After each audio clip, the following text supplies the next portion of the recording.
Hello, welcome to my channel loco to with me. চলে এসেছি একটি নতুন ভিডিও নিয়ে। তো আজকে আমরা করব অর্ধকূর্মাসন। এটি করলে কী কী উপকার পাওয়া যায় সেটি জানতে হলে ভিডিও শেষ পর্যন্ত দেখুন এবং আমার চ্যানেলটি লাইক, কমেন্ট, শেয়ার করে সাবস্ক্রাইব করে বেল আইকনটি প্রেস করে দেবেন। তো চলুন তাহলে বেশি দেরি না করে শুরু করে ফেলা যাক আজকের ভিডিও।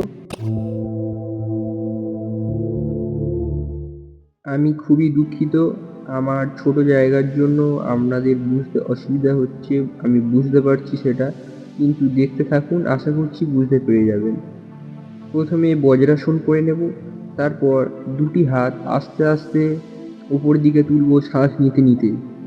যেমন নমস্কার করা হয় ওই রকম হাতটি করে নেব, তারপর আস্তে আস্তে হাতটি সোজা লাভিয়ে দেব।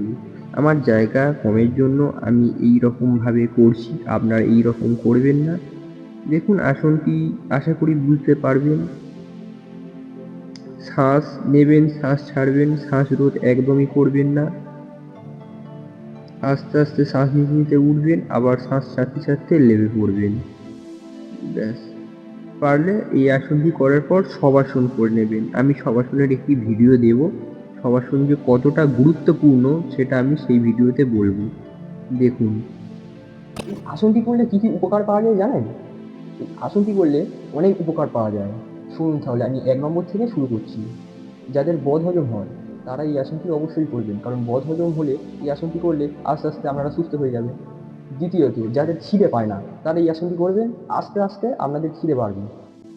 ৩ নম্বর, এই আসনটির সবচেয়ে বড় উপকার কী জানেন?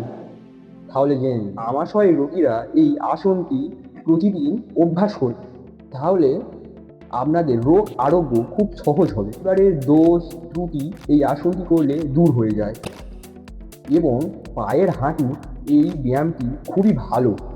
যাদের হাঁটুর সমস্যা আছে তারা এই আসনটি করবে। হলে আজ এই পর্যন্তই থাক, দেখা হচ্ছে পরের ভিডিওতে। ততক্ষণ আপনারা সুস্থ থাকুন, ভালো থাকুন আর যোগ অভ্যাস করুন।